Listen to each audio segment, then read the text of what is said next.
What's up everybody, my name is Ronnie DiMaggio. I'm a product specialist here at BMW of Morristown, and in today's video we're going to be doing a walk around and overview of this 2022 BMW X7 M50i. So the X7 is the largest SUV in the BMW lineup. It has 3 rows, so it's really the family car in the BMW family of cars. So if you have kids, you're climbing in and out of the back frequently, carrying a lot of large items, stuff like that, the X7 is the BMW that you want. It is by far the most family friendly, and we'll go over some of those family friendly features as far as third row access, cargo access, that kind of stuff. But for now, let's talk about this specific X7. So this one is the M50, like we mentioned. That means that it has the V8, twin turbo, 4.4 liter V8 with 523 horsepower. So this is not a full-blown M car, but it is an M performance car, so it wears that M50i badge. So M50 is one step above that entry-level xDrive 40i. But anyway, let's take a walk around the car, talk about some of the design elements. First thing that you're probably noticing, especially in this really bright sunlight, is the color. So this is called carbon black metallic, and that's almost a misnomer because, as you're probably able to tell, it's more blue than it is black. It is a very metallic color. It has a lot of that metallic flake in it, and it's very, very bluish. In low lights, it does look black, as the name would suggest, but when it's sunny out like this, you're getting all blue, and it looks absolutely beautiful.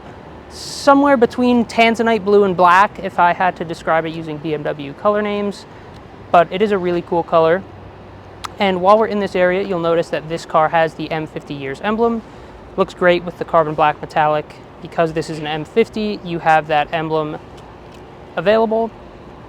This car also has the shadow line package, so you're seeing some black elements in the front, around the grille. You do have a pretty large kidney grille, but the X7 wears it really well. It's a big car, so the big grille fits. And that N63 behind that grille is definitely sucking up a lot of air. So the big grille makes sense, looks good. If we want to come around to the side, or the side of the front at least, you can take a look at these headlights. These are BMW laser lights. You can see those blue accents in the headlights that look really cool. And the laser lights are extremely functional as well. They don't just look cool, they light up the road insanely well. They look really good as DRLs as well. So laser lights are a must-have option, in my opinion. If they're available, you should get them because the laser lights are just fantastic. If we keep walking around the car, you'll notice that this car is wearing 21-inch wheels, and hiding behind those wheels are the blue M badged brake calipers. You have that 50-year emblem in the center cap as well. And one specific thing I want to point out about this X7, you really can't get a great shot of it, but even behind the wheel, behind the brake, behind everything, you have an air suspension in the X7. So right now it is aired out. It is as low as it goes. That's why you're noticing really minimal wheel gap. That's how you get that sporty look. So it has a 2-axle air suspension, and it is adjustable for the driver. So when we take a look at the interior, you'll see the switch. I'll point that out to you guys so you can see how to adjust the air suspension in the X7, but you can raise it up if you want to clear stuff, or you can lower it down if you want to look a little sportier, have that more aggressive look. You can lower it down to the ground.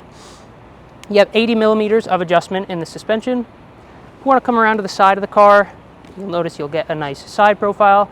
You do have that signature Hofmeister kink pretty prominent here on the X7. 21's in the back as well. It's not a staggered rim size, so 21's up front, 21's in the back. You'll also see the roof rails are in gloss black. Those look pretty nice. Very subtle in gloss black, especially in a dark colored car. The roof rails blend in really nicely when they're in that dark color.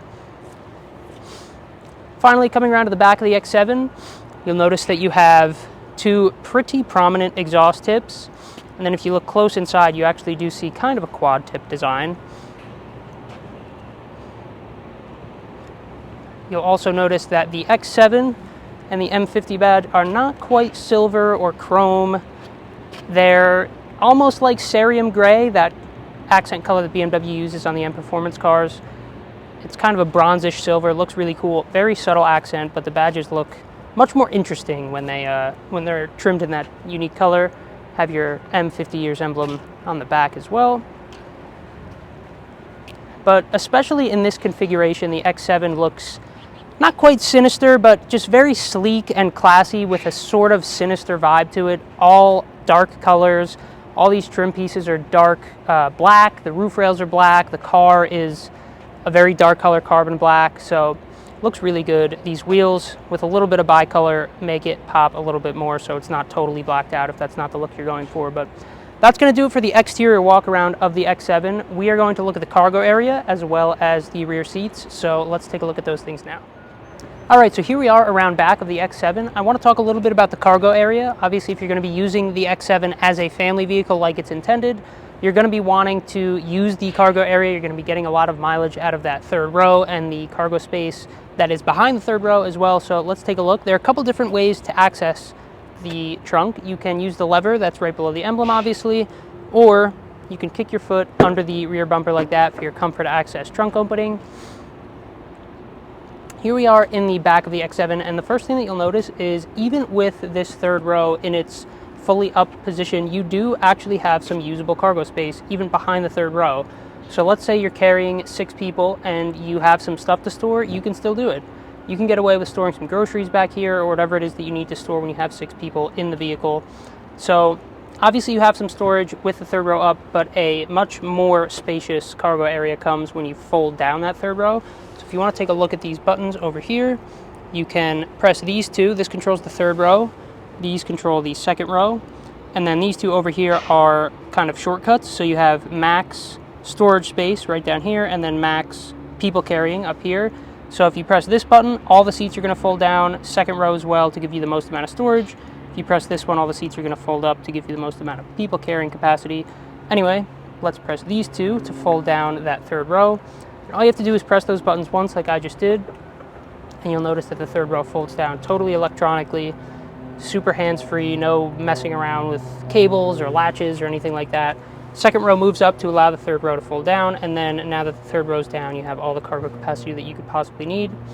You have some other things back here that I just want to point out really quick. You have a 12-volt power outlet.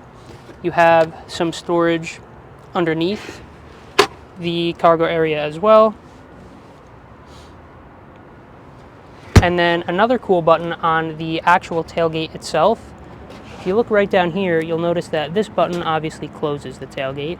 But this button, if we were to press that, it would lower the rear air suspension to allow for easier loading into the cargo area. So you have something really heavy, you don't want to hoist it up over the tailgate into the car when it's a little bit higher up.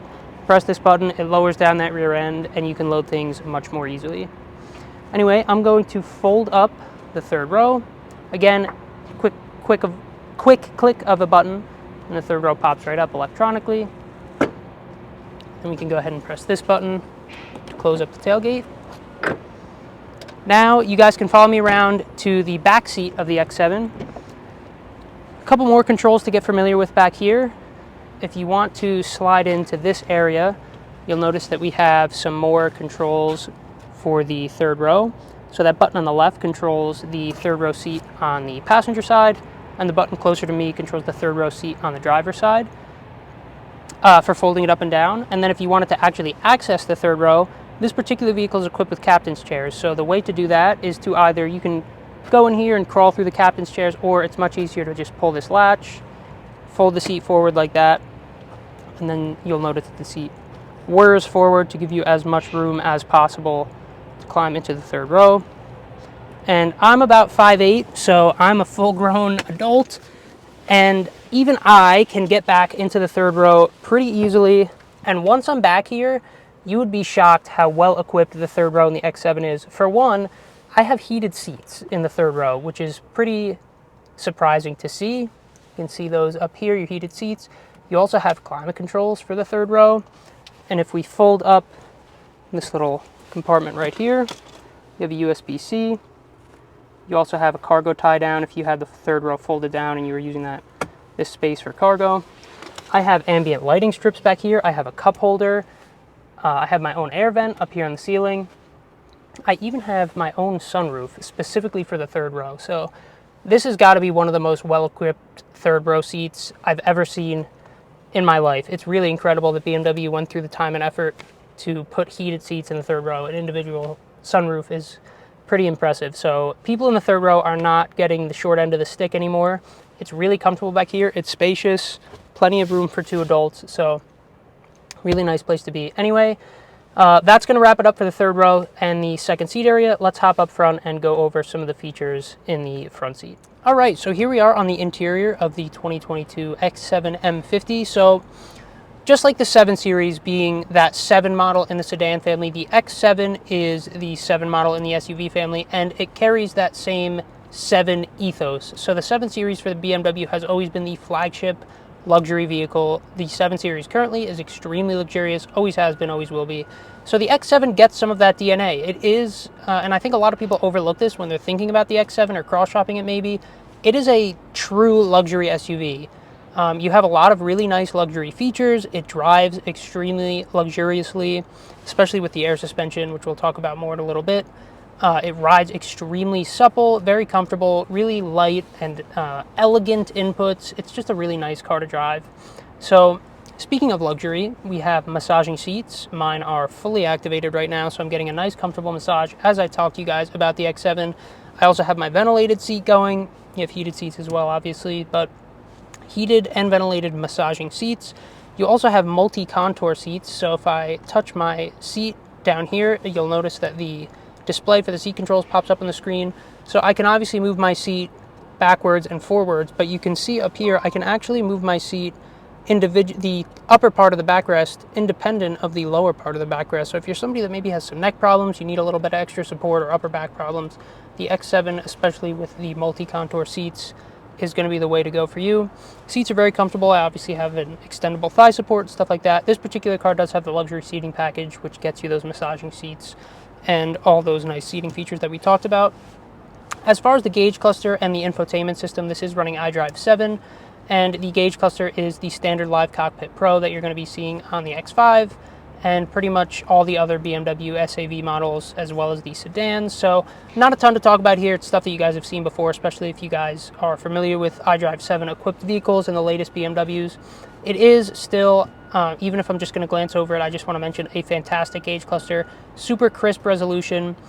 You have a nice X7 M50 badge. You have your digital tachometer and speedometer. It is, of course, totally digital, full screen map in the center. So the gauge cluster, as much as it is pretty much standard fare in BMWs nowadays, it's fantastic, works really well. Same goes for this iDrive 7 infotainment system. You have this really large touchscreen display running BMW's iDrive 7, like we said. You have Sirius XM, AM, FM, Bluetooth audio, Apple CarPlay, all wireless, all that good stuff that you would expect. So the same familiar and fantastic iDrive 7, but I do want to point your attention to a couple of other things in the X7. For one, you'll notice that this car has Harman Kardon speakers. That is standard on the M50 model. They sound absolutely fantastic. Even if it is a standard sound system on the M50, it's the upgraded version on a lot of other BMW cars. The Harman Kardon is what you need to upgrade to, but it's nice to see it standard in the M50, and it sounds fantastic. Another thing I want to point you guys' attention to in the X7 is down in the center console area. You'll notice a couple things down here. First is the glass controls. So your iDrive controller, as well as the shift knob, has this really nice crystal looking glass finish to it. You can see the illuminated X in there in the shifter as well, so it looks really nice, just adds a nice luxury touch to the interior. Certainly beats that black plastic, even a gloss black plastic. The glass controls look fantastic. That is an optional feature, an optional extra. I also want you guys to take notice of that air suspension controller. So we showed you guys, or at least spoke about the air suspension when we were going around the exterior of the car, but now that we're inside, this is how you control it. So if I wanted to, right now we're in the middle setting, if I wanted to raise the car up, I would click this up twice, and now we're going up to our highest setting. You can see that green light down there blinks to indicate that we're moving up to that setting. And now we're in that highest setting, so if we wanted to clear an obstacle or something like that, we could jump up there. And then if you want to drop it back down to the middle, you just click it to wherever you want. Super intuitive to use, and a nice feature to have for sure. You also have all your standard drive modes: Sport, Comfort, Eco, and Adaptive. You have your brake hold, hill descent control, your full suite of camera systems, including the 3D camera. Being a well-optioned M50 version of the X7, this car has all those nice camera features that you would expect to see. You have automatic parking as well as backup assistant, and then of course your 3D surround view camera. So you have all the luxury features and benefits that you would expect from a well-optioned 7 model in the BMW lineup. As far as family-friendly features in the X7, because I know I mentioned this being a family-friendly vehicle, you do have an option to open and close your rear tailgate. from the front of the car. So if you have somebody that wants to load something, you don't have to get out. You can just open it right up here, and we'll show you some shots of the controls on the rear of the rear doors as well. You have controls for your sunshades in the back, your windows, all that stuff. Lots of different controls for all the rear seat occupants in the back seat. So if you have people that are riding in the back frequently, they have a really nice selection of features to use in the back as well. So it's not all centered around the front of the X7. Another thing I want to mention really quickly is the BMW digital key. We see this in a lot of new BMWs, but the digital key, especially on the M50 and M cars, is this nice, it kind of looks like carbon fiber, has like a honeycomb finish in that M. So this is a fully functioning key to the car right here. You can pop it in your wallet, use it as a spare key, but once you sync it up with the car, you touch it to the back of the door handles to lock and unlock, and then throw it in your smartphone tray, foot on the brake, press the start-stop button to start the car up. So this particular X7 does have the digital key, as do many other new BMWs. But with all that stuff said, I think that's going to do it for this interior tour of the X7 M50. Let's hop outside and we'll wrap this video up. All right, so that's going to do it for this walk around and overview of the 2022 BMW X7 M50. Hope that gave you guys a good idea of what it's like to kind of check out an X7 and all of its family-friendly features, as well as what it's like to be in the interior of the car, check it out on the outside, all that good stuff. So hope you guys enjoyed this video. As always, please drop a comment down below with any suggestions for future videos, any cars that you want to see specifically. Please follow us on Instagram, TikTok, as well as Facebook. We are at BMW of Morristown. And of course, if you're interested in this X7, it is for sale here at BMW of Morristown. You can also come visit us at 111 Ridgedale Ave or give us a call at 973-455-0700. Whether it's this X7 or any other new BMW, we'll set you up with a client advisor, get your car spec'd out, and ordered as quickly as possible. So that's going to do it for this one. Thank you guys so much for tuning in, and we'll see you in the next one.